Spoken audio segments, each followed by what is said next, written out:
What is going on?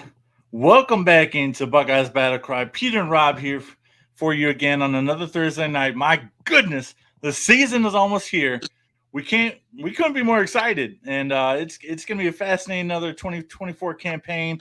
Can't wait to see it unfold. But man, it was good to get with you this week and get some pizza in Motown. We we got off to a very terrible start. You want to take the story and take it Yeah, I'll, away? I'll definitely take a story. So, we had I think it was Sunday. I sent Peter two places of mine. It was Michigan and Trumbull and Grandma Bob's Pizzeria, both in the downtown area of Detroit. So Monday comes as we're driving. I asked Peter, "Hey man, you got to turn the GPS." He's like, "Oh man, and Trumbull is closed today." Bro. And so I'm pull over, we pull over. I'm like, "Are you sure?" And he's like, "Yeah." Like, look here. So I'm pretty sure they open up on Wednesday. Yeah. And then we looked at Grandma Bob's. Grandma Bob's didn't open till 3. It's noon. We're starving. And so Yeah. I'm like, okay, let's try Pizza Popolis.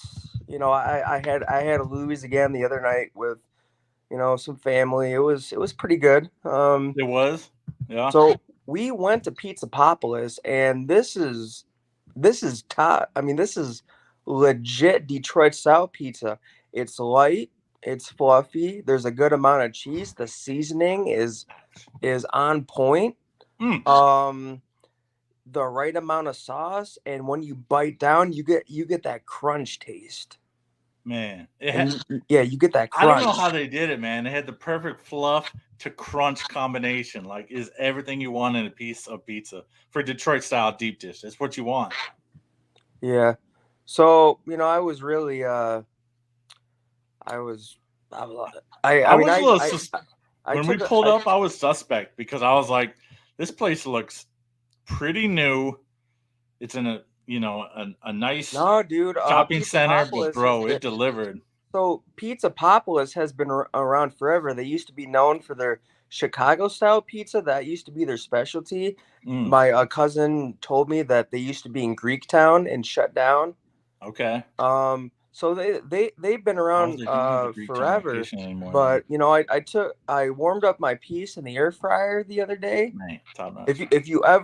if your pizza ever gets cold, or if you ever need to reheat it, do not put it in the microwave. Put it in the air fryer at 350 for about 5 to 7 minutes, maybe a little less. That's that pro tip for these football Saturdays. When you're binging football and slamming some food, pizza in the air fryer. Oh, dude, You can't go wrong. when we have our traditional get together Yeah, on the when we have our traditional get opening together weekend. next weekend, the weekend after this weekend, we're getting Green Lantern pizza. It's Yeah, it's on point. I'm I looking mean, they forward they, to it. they have butter crust. You can get I mean, it's good. It's not like the Detroit style pizza that it's like your traditional like deep Hand dish toss. Detroit style pizza. Oh, It, okay. it doesn't have the glob of a sauce on the top, I got you. but the cheese goes all the way to the edges of the Come pizza. on, come So on, man. We're gonna feast. We're gonna feast, and we're gonna slam some slices of pizza while watching the opening games. Clemson, Georgia at noon. Penn State, West Virginia at noon. Obviously, the Ohio State Akron game at 3:30. Better drop 70 spot on their heads because they're one of the worst teams in college football. And then get ready for the night festivities. Then, of course, Sunday and Monday there's some exciting games as well throughout Labor Day weekend. Can't wait to get the season actually started.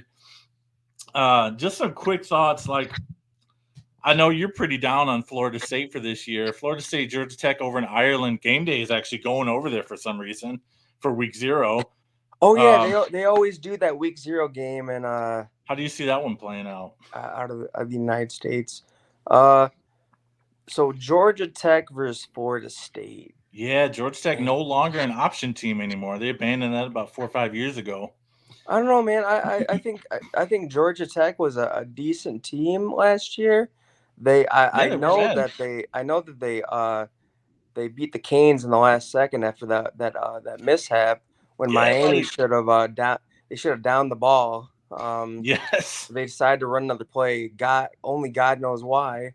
absolutely But atrocious decision. I could see that game being close to halftime, and then Florida State just asserts their will and runs away by the mid end of third quarter.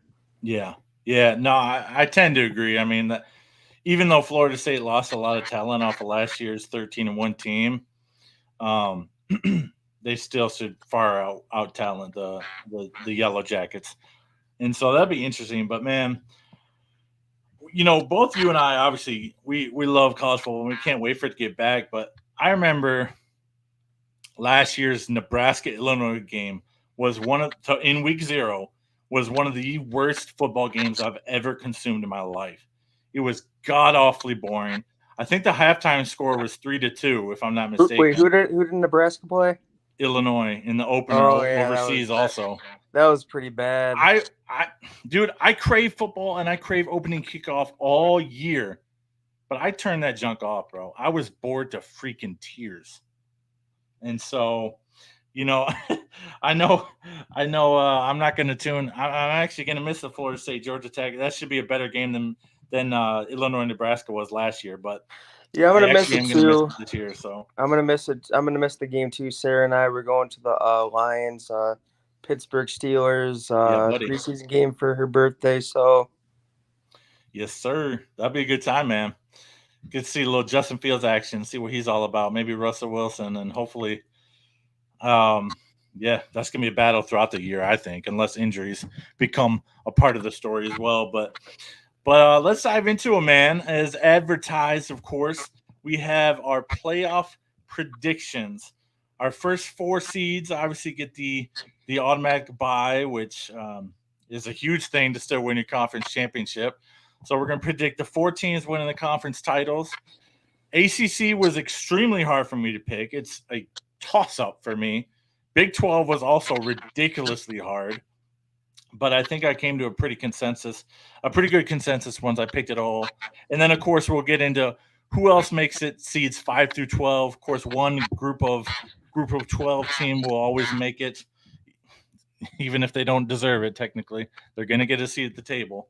And we predicted, man. But Rob, are you prepared to reveal your top 4 seeds, or should I go first? I'll go first. All right, let's see what you got, brother. I'm excited. Man. Let's see. I would say Georgia. Oof. Ohio State. I would say, like I said, ACC and Big 12 is really hard to predict. Yeah, this is hard. Dude, some people are picking. Here's the thing, though, Peter. They may not go by conference, okay? Just because you won a conference championship doesn't mean that you're automatically are going to get that number 4 seed. We've seen 2 Big 10 teams. We've seen 2 SEC teams, all right? I may be mistaken, but I'm almost for sure that if you win your conference, you get a bye in the Power 4. That's what I've read all off season. But I did read something that absolutely confused the piss out of me. What just happened? That they released about losing the conference championship doesn't affect your ranking style. Dude, something weird is going on. I'm not touching anything. I don't know, man. I'm not touching anything. It is going haywire. But yeah, so so for the Big 12, man, that's a tough one. I mean, that's a tough one. Dude, what's going on, man? That league is up for grabs. Utah is my pick.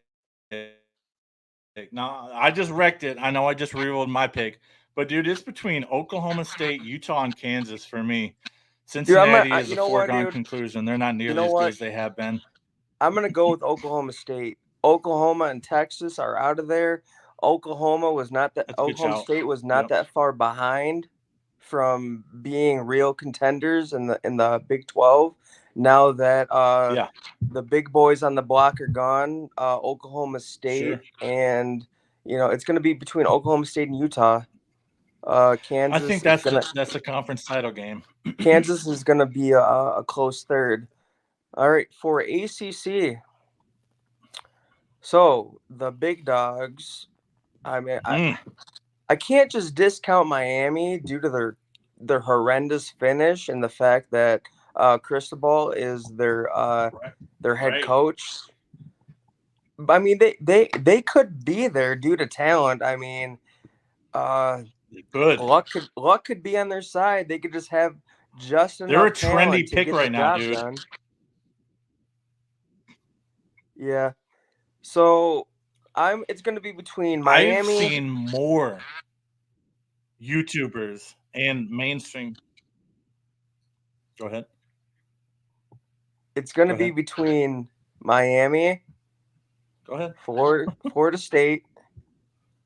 And you know what? You can never count out Clemson. Wait, in my dark horse, my dark horse is going to be Louisville. Thank you for mentioning them. If you didn't mention them, I was gonna slate your ball knowledge a little bit there, but you know what? That's an impressive shout. I think Louisville makes it back to the ACC championship. Sure. Yeah. And it's going to be a rematch versus Florida State. Interesting, bro. That's big time. That's a big time shout. Jeff Brom is really kicking things up a notch at Louisville. We got to see him work his magic at Purdue. He took Louisville to the conference title game in their first year, and now there's no divisions in the ACC as well, and he's got an awfully good shot at taking them all the way this year and actually winning the conference championship. But at the end of the day, I think Florida State is out for revenge for their snub last year, so I'm gonna give it to Florida State. They can play some angry ball, huh? Yep. So it's gonna be Ohio State, Georgia, Oklahoma State, and Florida State. Yeah, I mean that's a solid 4 conference champions right there. Like I said, for me, it was really difficult to pick the ACC. It was more difficult to pick the Big 12, in my opinion. Central Florida even has a potential shot at that one. So I picked some interesting matchups, and let me tell you this, man. Let me tell you this: for the 4 teams making the playoffs and getting the byes, I really, really went back and forth with the SEC champion. Because I know you fully disagree with my pick about Georgia. You probably picked Texas. How they're gonna win, or how they're only gonna win 10 regular season games. I know that's a controversial decision, a controversial pick, but I just feel like that talent wise, they have every route, every reason to go undefeated this year. But one, their schedule is insane. It's one of the toughest in the SEC. And 2, I just have a feeling that locker room is a mess this year. They lost so much offensive talent, including Brock Bowers and, of course, Ladd McConkey. And then who was going to be their number 1 receiver, Rod Thomas, got kicked off the team.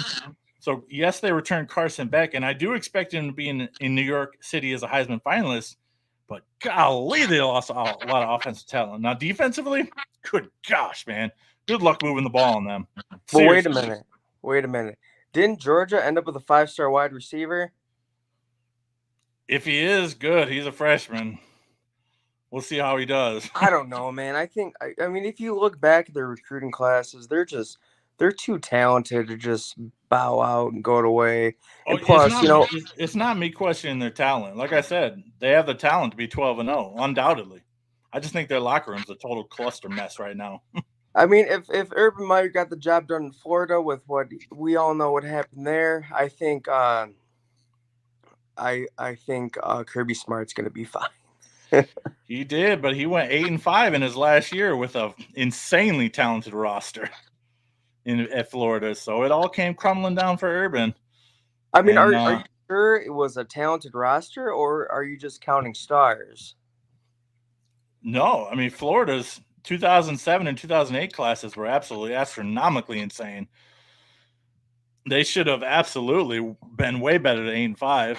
Now, that was Cam Newton off the team. He had been kicked off the team. He was supposed to be the next starter. But he was in. I think Urban Meyer was on his way out. He knew he was on his way out, so he bowed out. Interesting. I think he faked it, but but that's just kind of my opinion on Urban. But anyway, I haven't got to any selections on who I'm picking, man. And I don't trust Ole Miss. I don't. I think Lane Kiffin still has a lot to prove as a big time coach, and so I can't. Even though they have the schedule to make the SEC championship, I don't think they do it. Texas's schedule is probably even harder than Georgia. So despite being an elite talent, I don't see them making the SEC championship game, though many do. Everybody I've seen says it's Georgia versus Texas. I haven't seen anybody pick anything else, and I just don't think it'll be that way. Like talent wise, it should be, but I don't think it will be. My wild card pick to make the SEC championship, but not get the playoff selection, is the Missouri Tigers. I agree. Their schedule is such a freaking cakewalk, bro. For being in the SEC and having as much talent as they do, coming off a 12-win season where they led the SEC in offensive stats, both points per game and yards per game, they return everybody but their running back, Schrader. And I think the Missouri Tigers kind of easily make the SEC championship. Now, they might get lambasted by who I am selecting, Alabama, to win the conference championship. Not because I think they're the best team this year. Clearly, teams came in and ransacked the roster. But then as I paid more attention, they kind of backfilled and got some amazing talent to come in back into their roster. And I think it's going to be Alabama getting the nod even in DeBoer's first year. And I know that's kind of a controversial pick. Everybody expects Georgia, Texas, but I'm picking Alabama, Missouri for the conference title, and I pick Alabama, shockingly, even myself, that I think Alabama is going to win the SEC championship. Can I make a switch? What you got? I'm changing my Big Ten pick. Who you got in the Big Ten? And this is going to go in. I have Oregon. All right. I have Oregon.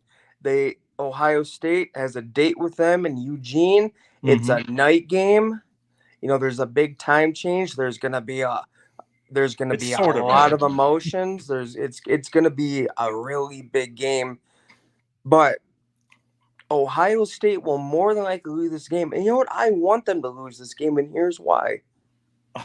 Okay. And tell me why. If they will lose that game, they'll realize that they're not immortal. They'll look away from the hype of the media that they got in all preseason. Let's be honest. They have been the media darling almost this entire offseason. Ohio State this, Ohio State that, national championship or bust, the greatest ever. When they lose that game, they will play with a chip on their shoulder. They will beat Michigan. And they will make a deep run in the playoffs for the national championship. So you have Oregon probably beating us twice then. You have them beating us in Eugene and in Indy as well. Man, that's a bold choice. That's a bold choice. I think they beat us in Eugene. I agree with your pick. Unfortunately, I'm leaning. Oh man, I got this mixed up. Yeah. So here's what could happen, and this is what I want to happen. Okay, I forgot that they could meet in the Big Ten championship. Yeah, I forgot about that. But wait a minute. They beat them in Eugene. Mm-hmm. They lose in the Big Ten championship. Okay.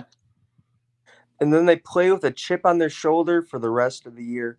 I mean, for the postseason. In the postseason playoff. I mean, come on, like you have a lot of teams who, you know, they think they're all that. They give into the hype, and then they blow it because they haven't lost a game. Remember when remember when Florida lost to Ole Miss? Tim Tebow gave his famous speech, and the rest is history. They won the Classic national. urban They game, dropping a they game against a lower tier conference opponent. they they they uh they went on to win national championship. They They realized they did. weren't invincible, and they played with a freaking chip on their shoulder the rest of the year. I don't want Ohio State to go into the postseason undefeated. I just don't. Interesting. Yeah, I don't think they will anyway. I agree. I think they do lose to Oregon in a very slim, close game. They lose by a slim margin. No, Ohio State's way too talented to get blown out. But yeah, I agree. I agree that the Buckeyes probably dropped the one in Eugene to the Ducks. So finishing out, I actually have the Utah Utes continuing their dominance from the Pac-12. They play a physical style of football that I think Utah is ready to come in and run the Big 12. I think it'll be um, Oklahoma State and Utah in the conference championship game, but Utah prevails in that one. I think Ohio State will probably get the 3 seed after dropping that game to Oregon, but winning the rematch in Indy versus Oregon to win the Big Ten championship and get the first round bye. And then, like I mentioned and alluded to earlier, I have Louisville and Miami, Florida rematching in the ACC conference title game. I think Clemson is going to continue to fall off. I really, truly do. Florida State, they kind of put a spur in my argument because I think they have enough returning talent, despite losing a lot. But Norvell is recruited well that they could potentially slide into the ACC championship, but I don't think they'd win it anyway. So anyway, I have Alabama, Utah, Ohio State, and Louisville making the winning their conference titles and advancing to the playoffs with the first round bye. Now, some will argue that first round bye is an advantage. That's huge, but as we've seen many times in the NFL playoffs, buys aren't always a good thing, and a lot of upsets happen to teams that have buys, and so some might argue that a buy is a disadvantage. Uh, and you can argue one way or another on that. I can see points from both sides. Certainly, if you're talented enough, though, one week really isn't going to make a huge difference. I do have Georgia, of course, making the playoffs, though. I have Georgia being a high seed in the playoffs, one of the five through 12 seeds. Oregon, of course, making the playoffs. The Mizzou Tigers, after losing the SEC championship game, making the playoffs.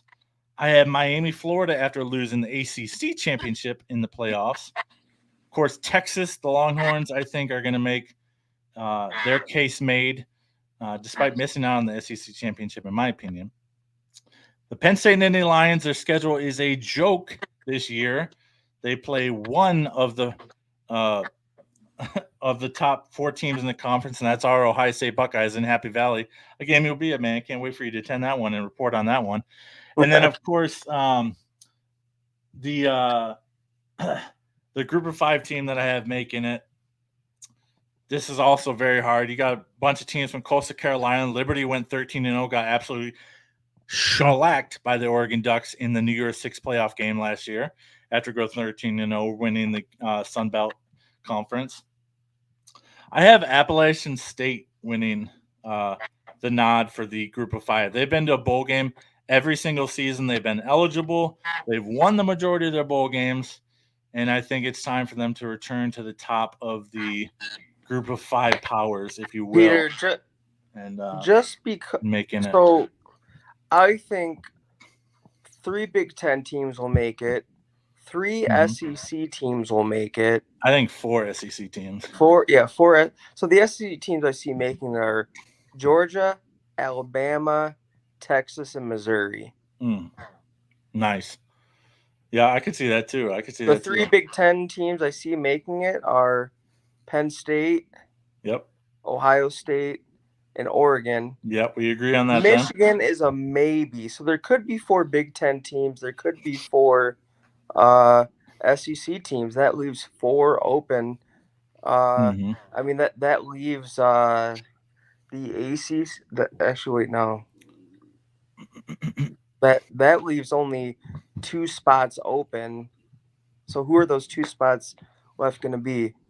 Yeah, it's gonna be interesting because um, they did guarantee a group of five, the highest ranked group of five champion will make the playoffs, which is shocking, but we'll see. That's what they said in the parameters. So one of those teams, whether it be Fresno State, Coastal Carolina, Liberty, Appalachian State, whoever, is going to get the nod as the group of five representative.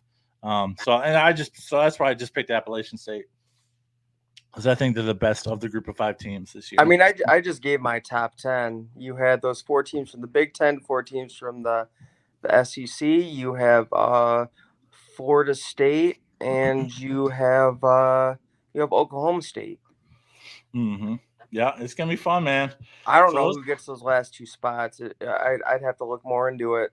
it's really gonna be resume breaking down. Michigan will probably have 3 losses. It depends on who those 3 losses are to, if they make it or not. So we're gonna see. It's gonna be interesting to break down, because there's gonna be teams crying, just like there were that just missed out on the 5 or 6, with the 5 or 6 seeds in years past. Teams 13 and 14 are gonna be crying just as heavy and just as hard, because they're missing out on tons of revenue and tons of money What? that they could shovel into their NIL. How do you see Notre Dame finishing? Oh God, yeah. I mean, their season is a 2-game schedule, really. They play Florida State at home and A&M to start the season, and in between that, not much. USC is on the schedule, yes, but they have a realistic shot. I think a 10-2 Notre Dame team most years is guaranteed a playoff spot. I think they beat A&M, dude. I do too. I don't think they have any problem beating them, actually. I think they beat USC. And then Florida State is in South Bend, but obviously I don't see them going undefeated. Honestly, they could run the table, Peter. Some people are saying that. I've heard that talk around College Football Nation. Notre Dame has a realistic shot at making the playoffs this year, and it's not because they're any more talented. Because Riley Leonard, he's a good quarterback. I believe in him and what he did at Duke, but their schedule sets up super nicely. They could make a very serious run to be in the playoffs. Old quarterback will be playing against his old coach. I'm excited for no doubt, man. No kidding. I'm excited when Freeman actually starts his own quarterback that he recruited out of high school in Chad Carr, Saline High School, just right up the road from where I'm at. He'll be the most likely the starter next season. Notre Dame's been recruiting well, man. I'll tell you what, they're sneakily recruiting really well. I'm gonna say Notre Dame. That's 11 teams right there, and you'll have a possibly Appalachian State or someone from a lower conference. Right, sure thing. It could very well be, man. And golly, everybody would hate to see Notre Dame in the playoffs, but realistically, with their 2-game schedule, man, it's a real possibility. So those are our playoff predictions. We have some interesting ones, man, and some definitely disagreements. So that's cool to see as well, because everybody has different opinions on what's going to happen in college football. I know my Georgia take is very controversial, and I even surprised myself with who I picked. Bama winning the SEC after I trashed them back in January. But we'll see how Kalen DeBoer does in his first season. Honestly, looking at his track record, man, he really is a great rebuilder of programs, and obviously they recruit well down in Bama, and they're going to keep those funds going, those NIL funds going. So it'll be interesting to see if DeBoer wins the SEC in his first year. I mean, daggone, man, he's buying himself some great free will, because a lot of people are writing Bama off this year. Not everybody, but I see some people writing Bama off. Okay, so to the next story of the day, there's been a lot of rumors of tampering in the transfer portal. Obviously, in my opinion, this has been a thing that's been going on for a long time, but the transfer portal era started in 2021 officially. And it came to some prominent news today based on 2 different head coaches Kirk Ferentz, the cleanest dude in the sport, got caught and is suspended for the season opener for getting horrific quarterback, although he beat us, Cade McNamara from Michigan. And wow. Man, I hope it's worth it because I don't even is he even going to be the starting quarterback? He literally just it was funny because we were texting about that earlier in the day, and probably about 20 minutes later, I saw on Instagram that he was officially named the starter somehow. I meant to put that in the group, but yeah, he's been terrible in fall camp from every report that I've gotten. Well, but nobody else has been better. Will the juice be worth the squeeze? We'll see. You gonna tamper for a quarterback like Cade, bro? Check down Cade? Man, I don't understand that. I mean, if you're gonna tamper, do it for someone who's worth it. But you know that. So Drake May, who's now on the he has a good chance of starting the New England Patriots. He's doing rather well. Sure. But I remember I think it was Mac Brown was saying that Drake May got called at halftime and he was offered $5 million to go to a couple Power 5 schools. Yep. He's being up to $5 million from a couple Power 5 schools.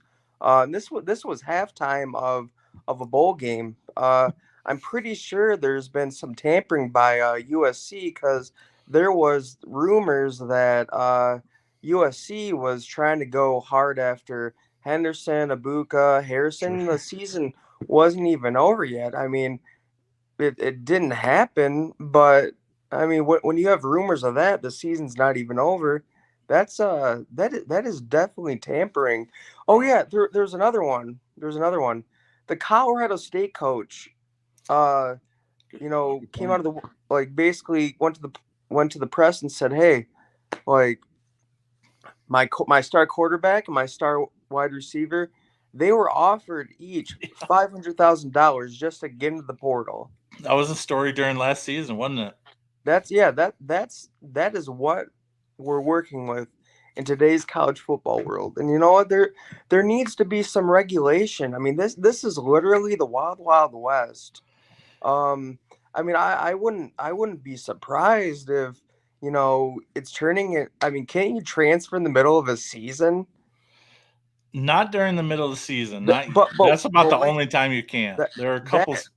That is what Kelly Bryant did. After he got benched for Trevor Lawrence, he transferred to Missouri, and that is why when they won the national championship, Dabo never sent him a ring because he said if he wanted the ring so bad, he would have stayed for the rest of the season. Yeah, he left the team. I think he couldn't join Missouri's team until January, though, if I'm not mistaken with that story. That was a couple. But I'm just saying, you can transfer, take the bag. I mean, we all know players are getting offered the bag without even stepping on campus, and then you'll have to wait. But at least you have your money. Yeah, no kidding, man. And with as many transfers as Ohio State has been bringing in, I'm not immune and pointing the fingers at all these other programs. I mean, Nick Saban retired, and then the very next day, not just Caleb Downs committed to Ohio State. Caleb Downs was in Columbus and getting official gear the very next day after Saban retired. So, I mean, not to throw my own program under the bus, but I'm pretty sure that's tampering. So this could go two ways. So he came to Columbus for the Michigan-Ohio State game in 2022. There was rumors he left at like halftime or towards the end of the third quarter because we all know how the game went towards that time. It was getting a couple like 4 or 5 minutes later. Donovan Edwards is broke 2 long runs to the house, and the rest is history. So right. He was really close. It seemed like he was taking Ohio State into real consideration, but let's be honest, he did not like what he saw from the secondary. Cam Martinez getting turned around. J.K. Johnson couldn't cover worth a lick. Our secondary is pretty atrocious. Cam Johnson, the Denzel Burke was injured. It was horrendous. You had players missing open field tackles, but I guarantee you what changed his mind, because he was prepared to stay at Bama for his time. Yeah. So what changed his mind? Saban retired, but he also saw what Tim Walton was doing in Columbus. Sure.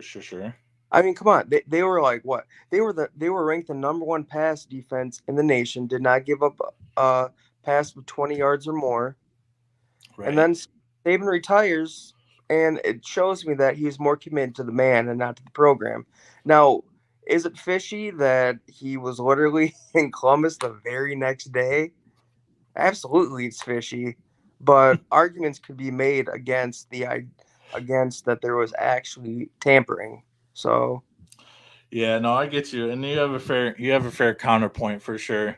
But to me, I think in that particular case, that there's some other guys that came along later, like Will Howard, took like a week or two to make his decision. That seems more normal and a more normal time frame to me, I mean, as opposed to the next day. I could imagine. So, dude, Downs actually said he got what, close to over 1,000 phone calls in one day. Yeah, he said something like that for sure. So it seems like everybody was tampering at that point. I mean, Oh yeah, no, I fully agree with that too. Here in the portal, he was the grand prize of prizes in the transfer portal. Whoever got him is getting an elite player for the next 2 years. Yep. So, and I guarantee just so happened to get him. I'm super thankful we did. I just think we did it by not technically fully above board means, but I don't think anybody else was playing by the rules either. To your point, I think everybody was coming after him. I think that's very obvious and very evident. So I think it's interesting because, like you mentioned, the Wild Wild West is here, and until someone puts some regulation on this junk, tampering with rosters is going to continue. I guarantee you, Julian Sand, Air Noland, and when St. Clair gets on campus, they're going to be talked to as well, because right now our quarterback room is too full. And I guarantee schools have probably already contacted Air, reading the reports that he's not even taking snaps in fall camp.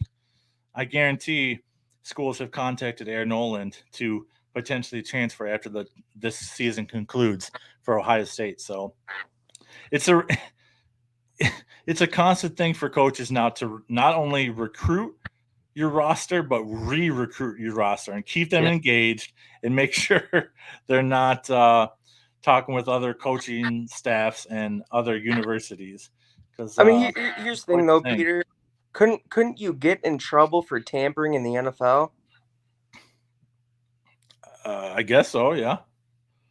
I mean, why can't there be any regulation rules in college football? We're talking about student athletes here. They're not pro athletes yet. I mean, they're being paid close to pro athletes. Yeah, semi-pros. Yeah, but sure. I don't know. As much as everyone hates the NCAA, I can see them coming up with some type of game plan where they can be more involved in the NIL regulation. And I think it would be good. I think it'll be another organization, because as we've grown up as college football fans, and scandals have come at this university, scandals have come at this university, the NCAA is a lot more reactive than proactive. And they've been very reactive with the NIL and the transfer portal in general, letting it become the Wild Wild West that has for the last 3 years. And I don't think the NCAA itself is going to issue any kind of form of regulation.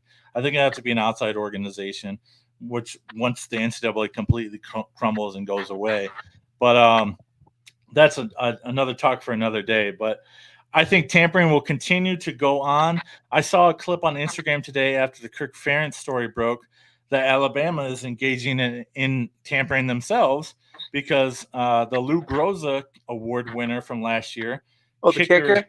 Yeah, the kicker, his name is Graham Nicholson. He played for the Miami Redhawks out of the MAC.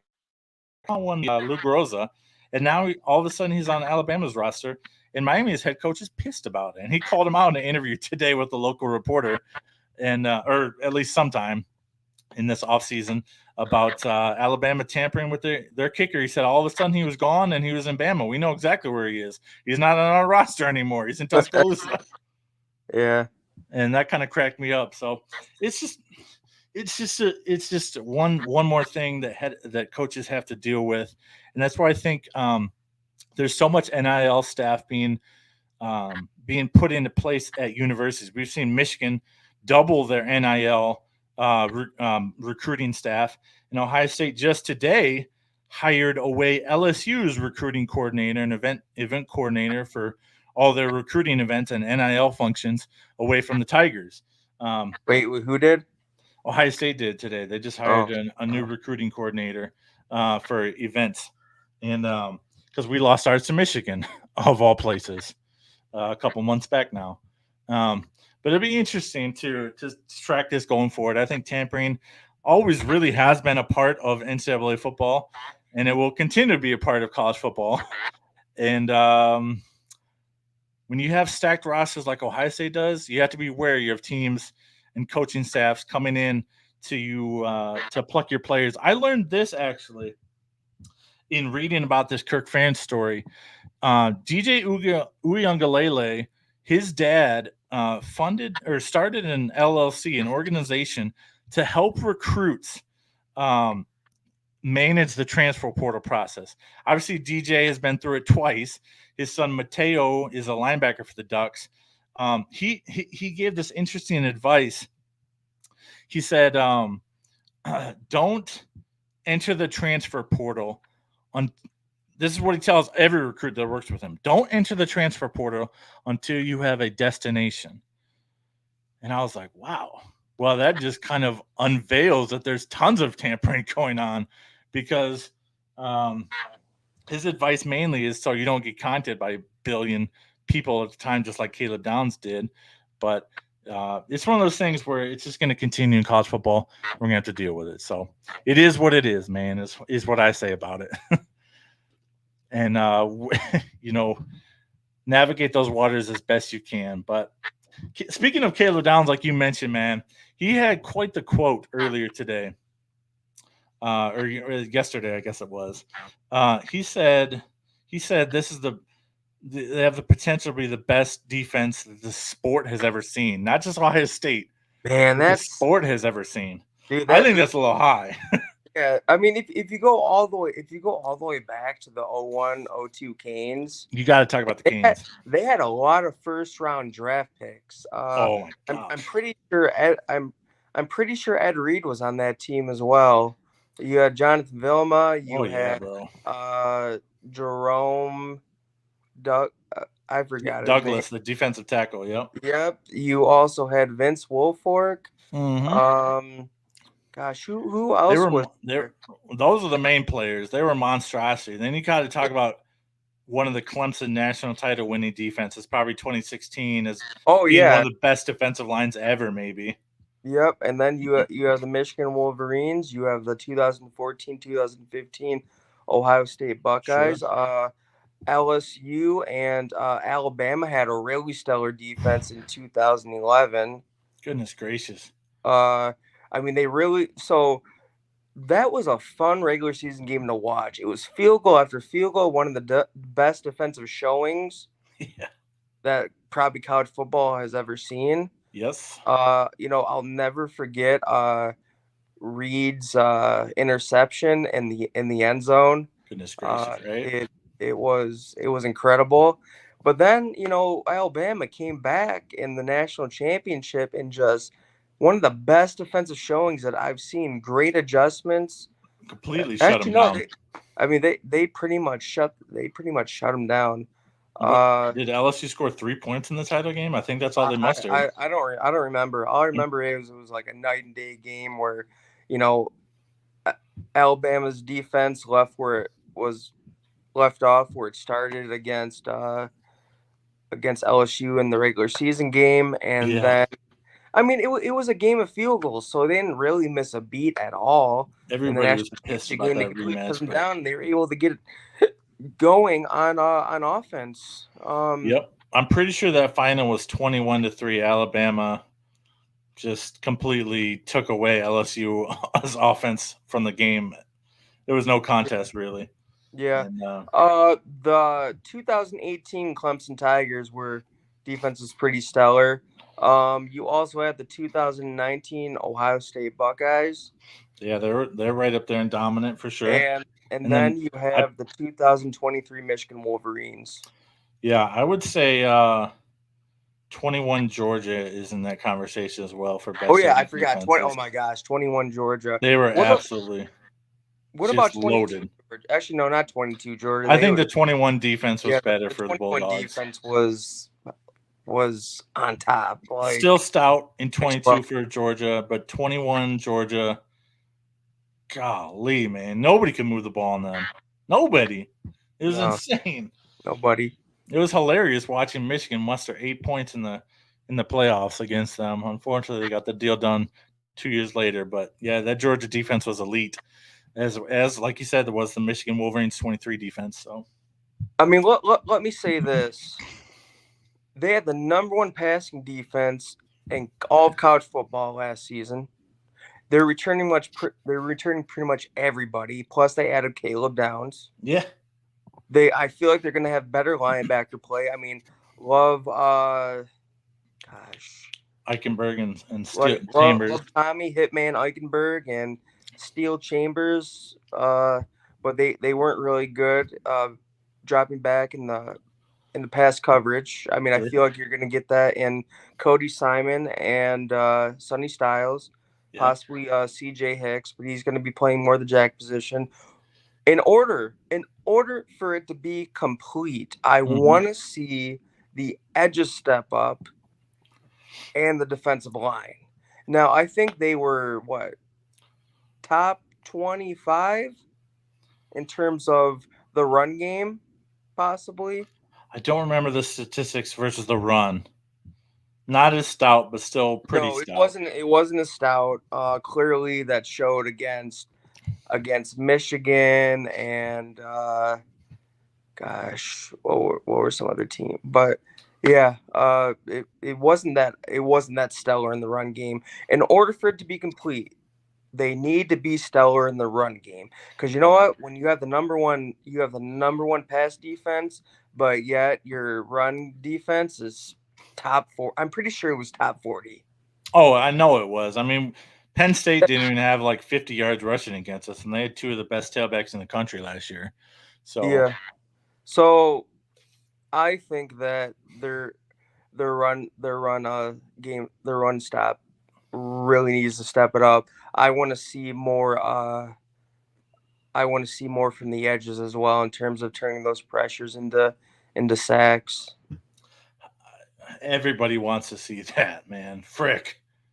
It's been a serious point of frustration when you go from expecting double-digit sack numbers when you get players like the Bosa brothers and, of course, Chase Young, Tyquan Lewis, Sam Hubbard, elite defensive ends, and going to last year, our lead sack getter, would you say was it 5.5 sacks last week? Is that what you said for Sawyer? So he had the most sacks in 2022 at the jack position, not the main edge position, but the jack position at 5.5. And that's the most on the team. Oh, That that is was in horrendous. 2022. Interesting. Okay. Yeah. Okay. Yeah, no, it'd be fun to see those numbers step up. But kind of like I've said in the past, I really don't think that's a Knowles scheme thing. I really don't think it is. But we'll see how the edges produce this year. And if I'm wrong about that, I'll be more than happy to be wrong about that. But just what I've observed from the first 2 years of Knowles' defense, a lot of the pressure comes from the linebackers and not so much from the edges, which really is a huge adjustment for us for even the last 20 years of Ohio State football with elite defensive ends like Cam Hayward, Will Smith, and others at the position. But no, it will be interesting to see, man, because you know, we were the number 2 defense last year in yards and points per game given up, and we added probably the best defensive player in the nation outside of Perkins at LSU. I think the sky's the limit for this Buckeye Silver Bullet defense, man. And I think there's going to be some nice challenges in Oregon, in Austin at night versus an elite scrambling quarterback. College defenses really haven't figured out how to stop scrambling quarterbacks. Shoot, and NFL defenses haven't even figured that out as Lamar Jackson continues to run rampage over NFL defenses. But yeah, thank God we don't play many elite offenses this season in our schedule, because I think we're gonna win a lot of games playing elite offense. Yes, of course, but man, we're gonna shut teams down and opponents' offenses down, and we're probably not going to be in too many games in the second halves of football games this year, because we have a 3-game schedule. Let's be honest: Oregon, Penn State, Michigan. Iowa might give us trouble for a half. Outside of that, it's a 3-game schedule for sure. And so we should dominate the majority of this schedule that we have coming up. The one of the other thing I wanted to talk about, obviously a lot of quarterbacks are being named across the country. Today, former Buckeye commit, former Georgia commit, and ultimately Nebraska commit Dylan Raiola was named quarterback 1 from the Nebraska Cornhuskers. Expectations because of his spring game performance. He lit up the stat chart. He's got people feeling hopeful in Lincoln. And I think people are getting really carried away with what a freshman quarterback can offer. Now, we've had some elite performances from freshmen before. Of course, Trevor Lawrence being the main one. There was another example. I had him on top of my head, but I can't think of it right now. Freshman quarterbacks do work out occasionally as true freshmen, but it is a rare occasion. Is Raiola ready to step up and be QB1 behind a horrific offensive line in Lincoln? Man, that's a tough question to answer. I know, it's an interesting one. I mean, he doesn't have a good track record in terms of maturity. No. He had 4 high schools in 4 years. Right. It seemed like he shies away from competition. He talked a lot of trash about flipping a lot of Ohio State recruits, specifically J.J. Smith. Never happened.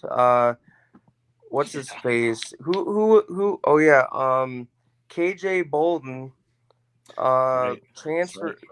flipped his commitment from Georgia to Florida State and committed. Actually, no, he committed to Florida State. And the moment that Raiola announced he was going to Nebraska, KJ Bolden flips to Georgia, and you should have seen Dylan Raiola's face. He's like, "Oh, now you're coming to." Bro.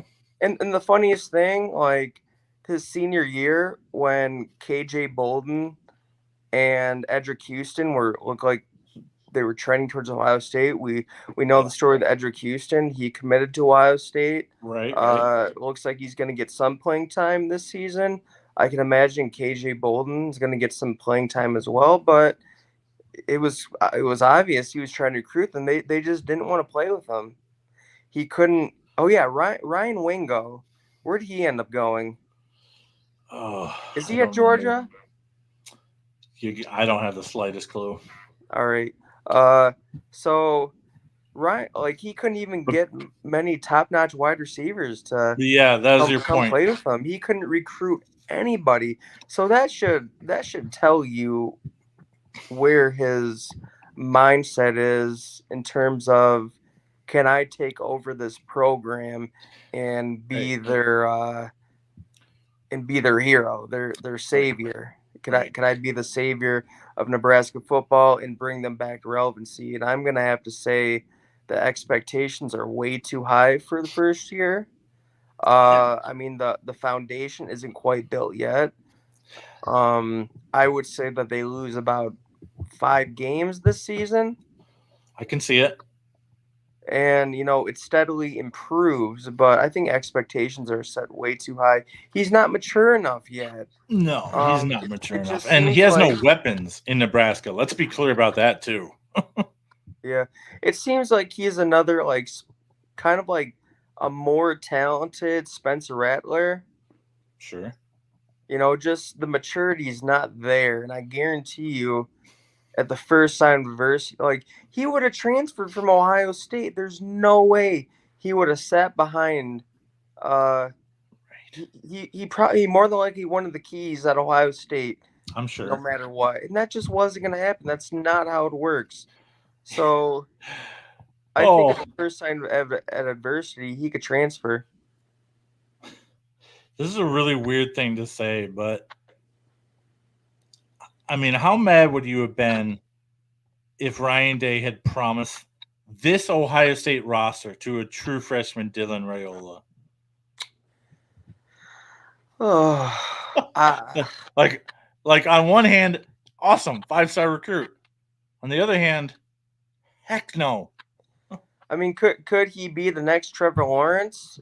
Maybe, but if he would have stuck with Ohio State, I'd have a different image of him, because it seemed he went from Ohio State to playing around the recruiting. There was talks of USC and maybe Clemson. He's at Georgia's national championship game, commits to Georgia, and then flips to Nebraska. He probably found out that he wasn't going to be starting right away. I Yeah. mean, you had Carson Beck, who's going to be a first round pick, who Right. was going to be Guaranteed. started for the next 2 years. He's going to be started this year, so maybe you have to sit the bench for 1 year, and we don't know who else they have in that rotation. Um, Yeah. It it'll be interesting, man, because it does it's very evident that he wanted to be handed the keys to a program, and I'm a big believer in Matt Rule. I am. I think he's a fantastic coach, but I think Nebraska, in all honesty, as a program, has a cap because they can no longer tap into the Texas recruiting market that they used to be able to because they don't play any games in Texas anymore, and um, it has slowly dried up, especially now that Texas and Oklahoma are gone to the SEC. You might schedule them as an opponent, but yeah, I see the very best it gets for Matt Rule at Nebraska is a 10-win season. That would be 10 wins, including a bowl game. yeah, they don't recruit well enough No, to get past that 10-win season. His yeah, his coaching could maybe get him there, I think but not so. not talent wise. I think, yeah, I think they can tap into California now, potentially instead of Texas, and try and tap into that California rich market. And Washington's a recruiting rich state now, or well, fairly rich. And now they're a conference foe, of course. But yeah, I just think there's a ceiling of 10 wins at a program like Nebraska now, and that sucks because they used to be one of the dominant powers in the sport for sure. But it'll be fun to follow Raiola's career. I think 7 wins is a good prediction for them this season. Now, there's some people I've seen numerous comments. Now, these are just commenters, so take it for what it is. Both on 11 Warriors, Ohio State fans, on MGO blog, and even on YouTube videos I watch, that truly believe that because of Nebraska's soft start to the schedule, that they might roll into the shoe at 7-0. And I'm like, wow, I don't see that happening at all. But I mean, Oh, they dude, haven't made a bowl game I since hope, 2016, dude, bro. I hope that the silver bullets light this dude up. I think we're gonna have some fun with Dylan in his first experience in the horseshoe. Dude, he's gonna wish he never got on that bus. Well, yeah, man. It's funny because under Pelini, man, Nebraska brought some teams to the horseshoe, and we went out to there when Nebraska also benefited from an easy start, and we're in the top 10 somehow. We absolutely just lambasted them. I think it was 2000. What was it? 2016, I 2017. think 16 was That it. that that 70-3 game. Yeah, bro. We've That was just really put the yeah. shellacking to Nebraska with Urban Meyer's teams for sure. Oh, And yeah, definitely. shoot, even Ryan Day's teams. We haven't played them as frequently, but Wait, in 2016 they were having a little trouble with them, but 2017 was it? because I remember that 2016 game. My brother had just gotten married. Okay. You know, it was in October. We wore the black uniforms. Is that right? Or Yeah, but it wasn't a blowout though. let me look it up. Well, it might not have been a blowout that year, but we put the hurting to It Nebraska when was they've the been in the top 10 here, many times. let me look this up real quick. We've had some really dominant performances versus the Huskers, and you know, I'm trying to figure out. Obviously, schedule wise, a lot of people think that Nebraska has a chance to be 7-0 when they roll into Columbus, but I highly doubt that happens. They've got a lot of talent to make up on the Nebraska Cornhuskers roster. It's just a matter of fact, man. They really do. And so if they, it'd be fun to see a top 25 matchup, but Ohio State would really put them back in their place if they rolled into the horseshoe as an undefeated or even a 6-1 team. I don't think Ohio State and Nebraska are very competitive teams in this year under Matt Rule. Matt Rule is going to build them up well. I think he's going to do some wonderful things for them. But they lost 62-3. 62-3, sweet mama's house. In 2016, I'm gonna type in that. That's embarrassing, man. 2000. That really is embarrassing. I'm on Winsipedia right now, to see the series history between Ohio State and Nebraska. It's always fun to look. Bro, have we really dropped some bombs? 2017 was 54-14. Yeah, 56-14, yep. Yeah, 56-14. So 2018 was the close game that you're referencing, where we edged them out 36-31 in the horseshoe, if I'm not mistaken, under Dwayne Haskins, when our defense was absolutely pathetic that year. Yeah. And our run game was pretty bad that year too, to be honest. But yeah, man, we've dropped some bombs on the Huskers, 56, 62, and 62.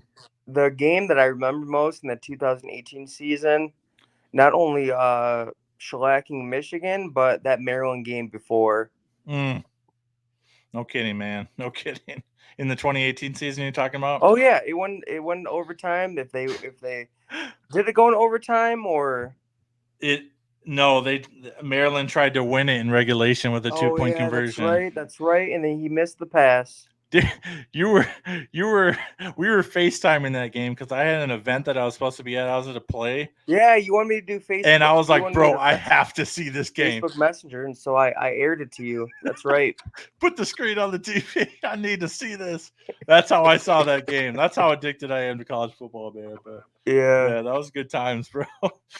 Oh man, we've had some fun with Nebraska. I remember when I was back when I was a car salesman. Some Nebraska fans came in. They were, and that was my icebreaker. They had Nebraska on their plate, the big block N, and I was like, "Hey man, you guys are Nebraska fans? That's cool." So we got talking. It was like, I told them who I was a fan of, despite being here in Ann Arbor. And first they found it funny, but then they were like, I kind of hate Ohio State. But we've really put the hurting on them, bro. We really have over the last couple of years, and yeah, they got a great fan base. They got some great traditions. They have a wonderful history, but it's been an awfully long time since they won a conference title. It's been 8 years now since they've been to a bowl game, even a bowl game, and they really got some work to do, man, to climb out of that pit that they dug themselves in from firing cat lover Bo Pelini. Yeah. But all right. If that's all you got, Peter, that's all I got, man. That's all I got for tonight, man. That's enough, I think, for the show for tonight. Yep. Appreciate you guys for tuning in. If you are watching right now, we're sorry to cut things short, but don't forget to tune in to Big Ten Team Rivalry next Monday. Rob and I will be on their live show picking 5 intriguing Big Ten matchups for the following week. So yeah, be sure to tune in to Big Ten Team Rivalry. We go live every Thursday, 8:30 though, during the season, and we'll do some game recaps on Sundays. We got to work out the details of when that's going to be exactly. But stay tuned for more. A lot of Buckeye coverage, a lot of college football coverage in general here on the channel. We will see you next time, but that's it for tonight. You guys have a good night, all right? Later. Later.